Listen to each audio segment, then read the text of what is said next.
Good morning, Cullman, and thank you for tuning in to Cullman Today. I'm your host, Dustin Isom, and today is Friday, July 19th. We have a packed show for you today with lots of exciting local news. We'll be covering important safety information for Rock the South, how you can nominate your favorite small business for Small Business of the Month, and details on Cullman Commission on Aging's Spaghetti Dinner. All of this plus sports, weather, and more, but for now, let's dive into the top stories happening in Cullman today. Officers from the Cullman Police Department, Cullman County Sheriff's Office, and Cullman Fire Rescue convened on Tuesday afternoon and again on Wednesday to finalize safety plans for Rock the South 2024. Ensuring the safety and security of all attendees is a top priority. Rock the South kicked off Thursday and runs until Saturday at Cullman's York Farms. Parking will be available starting at noon each day, with concert gates opening at 3 p.m. A list of prohibited items at the event are listed on screen. For more information on available safety and security resources and the event lineup, visit the Cullman Tribune's website, Facebook page, or app. Next up, the Campus of Victim Services of Cullman County has undergone a stunning transformation, thanks to the dedicated efforts of Desperation Church and their serve team during a two-day Serve Day event. Braving the scorching sun, the volunteers worked tirelessly to revamp the flower beds around the facility. Their efforts included cutting down overgrown bushes, removing an unwanted tree and its stump, and shoveling out old mulch. The team returned the following week to continue their mission. They replaced the plastic lining, laid down 100 bags of mulch, and arranged new pavers, adding a fresh, welcoming look to the grounds. This beautification project was made possible through the generous donations from Marvin's Building Supply, which provided mulch, plastic lining, pavers, and roses. Expressing their gratitude, the Domestic Violence Center stated, "We could not continue to provide shelter and other services to our community without help from wonderful neighbors like you. Thank you all so very much." The collaboration between Desperation Church and Victim Services highlights the power of community support and the impact of collective efforts in making a difference. And to finish out our top stories, Cullman Today would like to welcome Miss Crystal Batts to Holly Pond K-8 School. Batts holds a degree from Athens State University and has spent 13 years teaching in the Marshall County school system. She will be teaching 5th grade ELA and coaching the school's 8th grade volleyball team. Now that we have the top stories out of the way, we're going to take a quick break before returning with sports.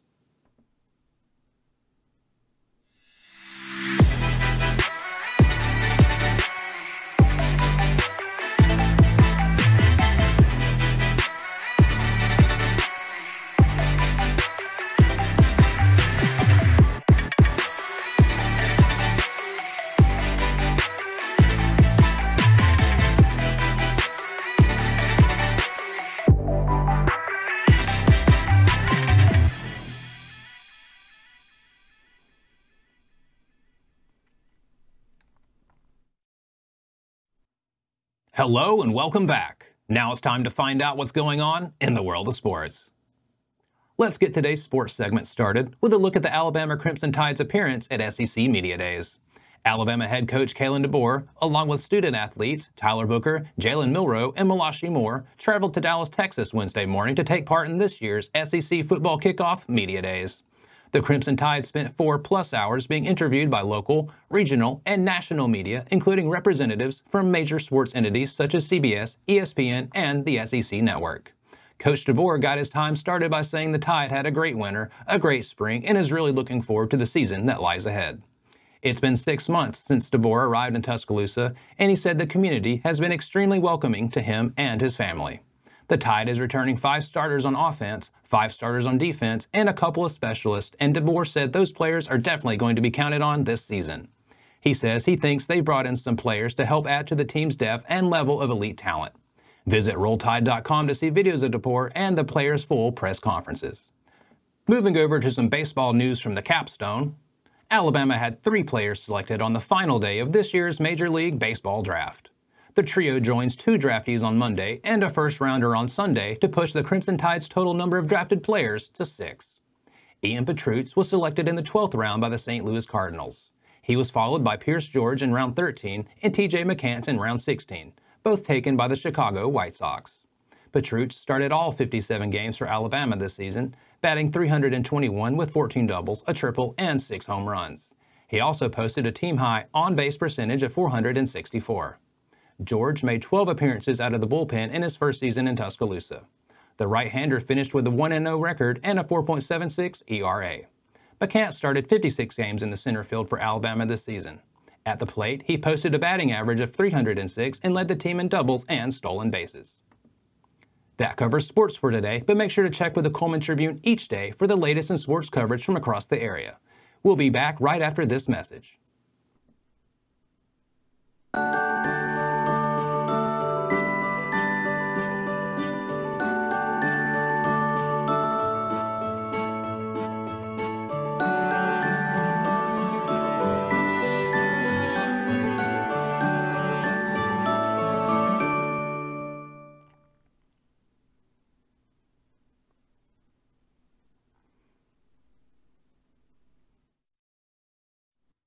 Hello and welcome back to Cullman Today. Now it's time to speed things up with the news rundown. 4 stories in under 4 minutes. On Monday, residents and visitors braved the high Alabama heat at the Cullman County Public Library, where Tally-Ho Farms hosted an educational and interactive event for the youngsters. Tally-Ho Farms provided an enriching experience, teaching children and their families about a variety of amazing animals. After an informative lesson and a brief rundown of the rules, the eager participants were invited to get up close and personal with the animals in an engaging petting zoo format. This event offered a wonderful opportunity for hands-on learning, and it was a delightful way for the community to come together despite the sweltering weather. Are you ready to enjoy a delicious spaghetti dinner for a fantastic cause? The Cullman Commission on Aging is thrilled to announce its Spaghetti Dinner fundraiser happening on Thursday, August 22nd. Tickets are priced at $15 each, and you have the option to either dine in at the Senior Center, located at Sportsman Lake Park, or take your meal to go and enjoy it in the comfort of your own home. To secure your place, RSVP by August 14th. For more information or to make reservations, call 256-734-1241 or email ssarich@co.cullman.al.us. Don't miss this opportunity to indulge in a hearty meal while supporting a worthy cause. The Cullman Area Chamber of Commerce is on the lookout for outstanding local businesses to honor as the July Small Business of the Month. Do you know a business that excels in customer service, offers innovative products, or makes significant contributions to the community? This is your chance to recognize their hard work and dedication. Your nominations help the town celebrate the exceptional achievements and contributions of our local small businesses. Submit your nomination for your favorite small business by visiting cullmanchamber.org. 3 outstanding local students recently had the honor of representing Cullman Electric Cooperative in Washington, D.C. as part of the Electric Cooperative Youth Tour in June. Diego Araguin from Holly Pond High School, Madeline Kerber from St. Bernard Prep School, and Natalie Miller from Good Hope High School were selected for this opportunity from a pool of students who attended the area Montgomery Youth Tour earlier this year.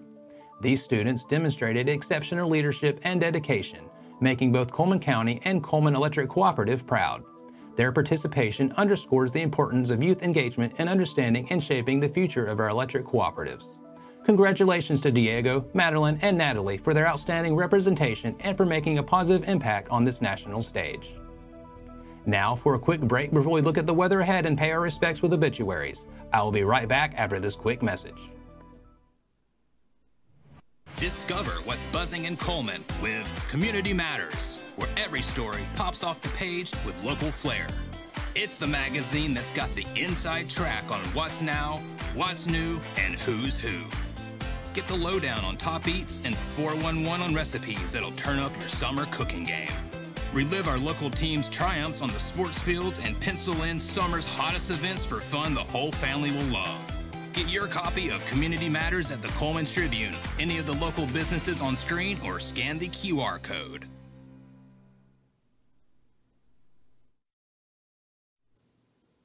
Welcome back. Let's take a moment to pause and remember those who have lost their lives this week as we turn to obituaries.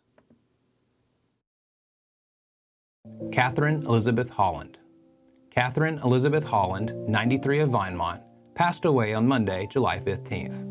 A homegoing celebration for Ms. Holland will be held Friday, July 19th from 10 until 11 a.m. at Panama Missionary Baptist Church, followed by a celebration of life memorial service at 11 a.m.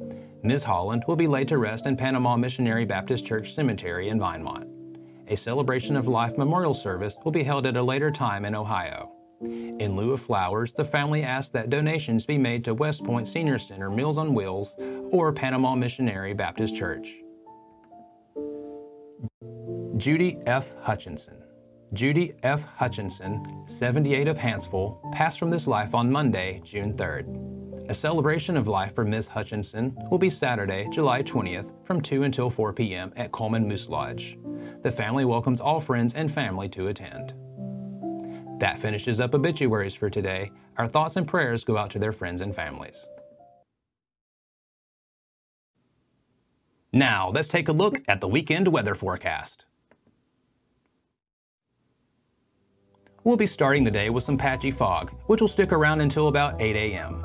As we move through the day, showers and thunderstorms are likely to develop, with a high near 81. This evening, expect more showers and thunderstorms, accompanied by patchy fog after 8 p.m. It will remain mostly cloudy, with temperatures dropping to around 66. Looking at tomorrow's forecast, we'll continue to see showers throughout the day, possibly accompanied by thunderstorms. There will also be some patchy fog lingering before 9 a.m. The high will be near 83.